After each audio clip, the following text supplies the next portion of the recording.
આજરોજ પરમ ચૈતન્ય એવા સંત શ્રી સુખરામ બાપુની ચેતનાએ આપણને એકત્રિત કર્યા છે. તો એ ચેતનાને અંતર્ગત ધર્મમંચ પર ઉપસ્થિત મારા સર્વ પૂજ્ય આપ સૌને હૃદયથી મારા પ્રણામ. આજે સુખરામ બાપુનું જે મંદિર એ મને ત્યાં સુધી સુખરામ બાપુની કૃપા પ્રાપ્ત થાય અને એમના શરણમાં રહેવાનો અવસર મળે, એના આધારે મને જે સમજાય છે તે કે જે તે સમયે સમાજને કોઈક વિશેષ મૂલ્યોની જરૂરિયાત પડતી હોય છે. અને વિશેષ મૂલ્યોનો અર્થ હું એવો કહું છું કે જ્યારે ત્યારે પણ સમાજની અંદર ભેદ વિખવાદ અને વ્યક્તિ વચ્ચેથી લઈ સમાજ વચ્ચેથી લઈ જ્ઞાતિ વચ્ચેથી લઈ સંપ્રદાય વચ્ચેથી લઈ અને દેશ વચ્ચેથી લઈ અને જ્યારે વિભાજનો પડતા હોય ત્યારે ઈશ્વરને કોઈના કોઈ સ્વરૂપે આપણી વચ્ચે આવવું પડતું હોય છે. અને એનું ઉદાહરણ આપણી પાસે ગીતા તો છે જ કે યદા યદા હિ ધર્મસ્ય ગ્લાનિર્ભવતિ ભારત અભ્યુત્થાનમ ધર્મસ્ય તદાત્માનમ સૃજામ્યહમ. એટલે કે હું સમયે પ્રગટ થઈ જાઉં છું.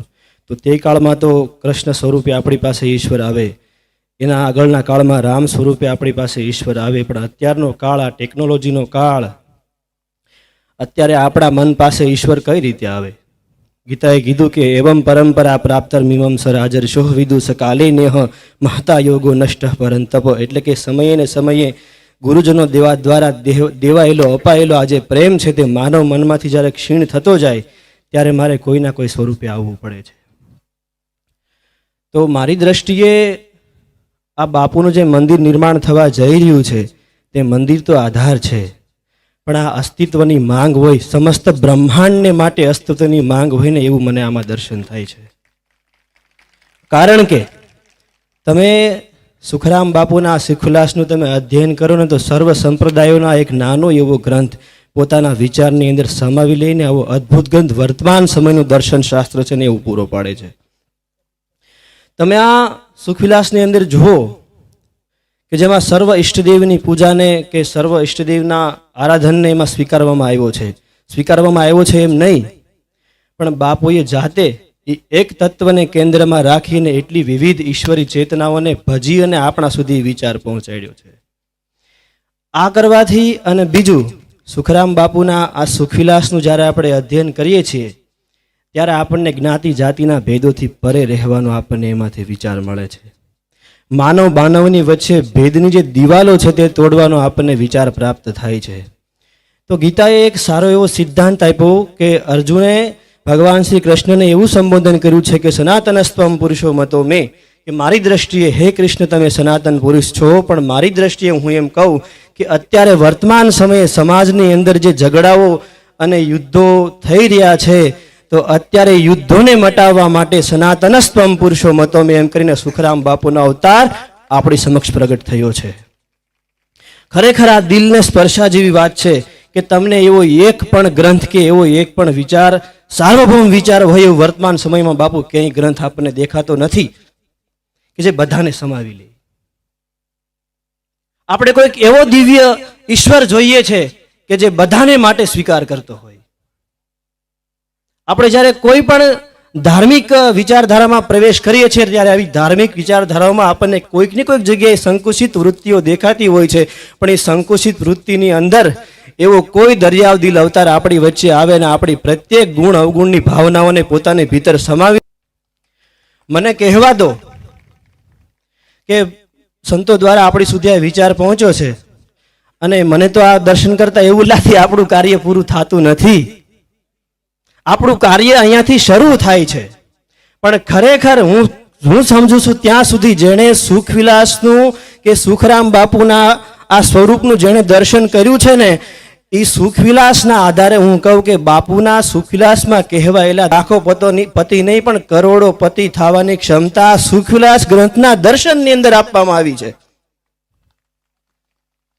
હા, હું ભાવુક થઈને વાત નથી કરતો, જાગૃત થઈને વાત કરું છું.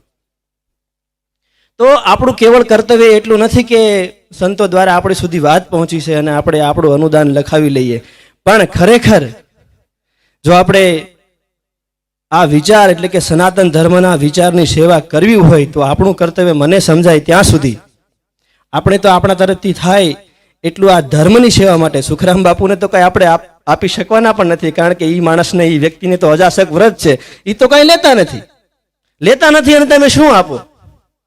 લેતા નથી એવું આ અસ્તિત્વમાં એક જ તત્વ છે અને તે છે બ્રહ્મ, જે બધાને આપે છે, કાંઈ લેતો નથી. આ બ્રહ્મનું પ્રગટ થયેલું ફલીભૂત સ્વરૂપ છે. તો હું એમ કહું છું કે આપણું ખાલી આપવાથી અહીંયા આપણું કર્મ પૂરું થતું નથી, પણ મને સમજાય ત્યાં સુધી કે જો આપણે આ અત્યારની પેઢીને જે તર્કના રૂપમાં મંદિરને કે સાધુ સંતોને કે અધ્યાત્મને આમ દર્શન કરે છે, જોવે છે, એને કંઈક લોજિક જોઈશે, એને કંઈક તર્ક જોઈશે. તે સમજ્યા વગર સ્વીકારશે નહીં. તો મંદિરો તો અત્યારે બહુ બધા છે આખા જગતમાં, પણ એવું મંદિર તો આધાર છે, પણ સમજો કે એવું મંદિર કે સર્વ વિચારધારાને પોતાને ભીતર સમાવી લેવાની ક્ષમતા રાખે છે અને એનું આ પ્રગટ સ્વરૂપ છે. એવું હું ક્યાં આધારે કહું છું કે કોઈ પણ સંપ્રદાય હોય ને તો એને પોતાનો એક વેશભૂષા હોય, એને પોતાના ઈષ્ટનું એક સ્વરૂપ હોય, એના પોતાના એક નીતિ નિયમ હોય. સુખરામ બાપુના સુખ વિલાસની નીચેથી પ્રગટ થતી આ પરંપરા છે તે કોઈ સંપ્રદાય નથી, પણ ગીતાએ જેને કીધું કે એવમ પરંપરા પ્રાપ્તર મીમંસ રાજર્ષો વિદુ સ કાલે નેહ મહતા યોગો નષ્ટ પરંતપ. આ પરંપરા છે તે ગીતાના સિદ્ધાંત અહીંયા સરિતાર્થ કરે છે. કયા અર્થે હું કહું છું કે સુખરામ બાપુ નીચે જે વિચારધારાઓ પ્રગટ થઈ છે તેમાં બધા સંતોના આશ્રમોમાં આપણે જે સ્વરૂપનું દર્શન કરીએ છીએ, કે આપણે ભગવાન રામાપીર બાપાનું દર્શન કરીએ, કે કૃષ્ણ ભગવાનના સ્વરૂપનું દર્શન કરીએ, કે ભગવાન શ્રી રામચંદ્રજીનું દર્શન કરીએ, કે હનુમાનજીનું દર્શન કરીએ, કે શક્તિની ઉપાસનાનું દર્શન કરીએ, કે ગણપતિની ઉપાસનાનું દર્શન કરીએ, આ શું છે? આવું ભૂતો ન ભવિષ્યથી હજી કોઈ સંપ્રદાયમાં પ્રગટ થયું નથી, ક્યાંય નથી. અત્યારે વર્તમાન સમયની માંગ છે. આના બીજ તો ખબર નહીં અસ્તિત્વમાં કેટલા હજારો વર્ષ પૂર્વે નખાયા હશે કે આવી ટેકનોલોજી જ્યારે જગતમાં આવશે ત્યારે સર્વને એક વિચાર સાથે બાંધી રાખે એવો અવતાર પ્રગટ ક્યારે થાય? સંભવામી યુગે યુગે ક્યારે પ્રગટ થાય? તો કે પ્રગટ થઈને આપણી વચ્ચે પ્રસરી ગયું છે ને, એ આ સંભવામી યુગે યુગે છે. એટલે હું એમ કહું છું કે આપણે 1 લાખ આપીને કે 1100 આપીને કે 1 કરોડ આપીને તો આપણે યાત્રા શરૂ કરીએ છીએ, પણ મને સમજાય ત્યાં સુધી આપણને જો આ સનાતન ધર્મના વિશાળ વિચારની સેવા કરવાનો અવસર મળ્યો હોય તો આપણે પ્રત્યેક વ્યક્તિ એવું પ્રણ લેવું જોઈએ કે હું 5 જણાને જે અજાણ છે આ વિચારથી એને હું પ્રેરિત કરીશ. 5 જણાને. શું કામ? આ સુખરામ બાપુને, આપણે બાપુને શું આપવાનું? એને અજાસક વ્રત છે, પણ આપણા દ્વારા સનાતન ધર્મની વર્તમાન સમયની જે માંગ છે કે જે યુદ્ધોને ઝઘડાઓને મટાવે છે, તો આપણે એવા 5 વ્યક્તિઓને ઊભા કરીને સુખરામ બાપુના વિચારનું દર્શન કરાવી અને આ મંદિર એટલે કે સનાતન ધર્મની વર્તમાન પરિસ્થિતિને આપવા માટે આપણે પ્રેરણા આપશું ને, અહીંયાથી આપણું કાર્ય શરૂ થાય છે. આપણા કાર્યક્ષેત્રમાં આવે છે કે હું 5 અજાણા જણાને કહું કે અત્યારે સમય આવ્યો છે, અત્યારે આ સનાતન ધર્મને જરૂર છે, અત્યારે વર્તમાન સમાજને જરૂર છે. આપણને સૌને ખબર છે કે ભાઈ બધાને માંગતા શરમ આવે, પણ આપણે આપણા માટે માંગવું હોય ને તો શરમથી શરમિત થવાય, પણ આપણે સનાતન ધર્મને માંગવા માટે શરમથી શરમિત ન થવાય. એટલા માટે આપણે સૌ એવું પ્રણ લઈએ કે 5 જણાને એવી પ્રેરણા સુખરામ બાપુના વિચાર થકી મળે અને આ વિશાળ વિચાર છે તેને આપણે અત્યારના સમય અને વર્તમાન સમય માટે પણ પ્રેરિત કરીએ એવો આપણે સૌ પ્રણ લઈએ. એટલું કહી અને સર્વ સંતોના અને બાપુની ચેતનામાં અને આપ સર્વના શરણોમાં પ્રણામ કરીને અસ્તુ. જય સિયા.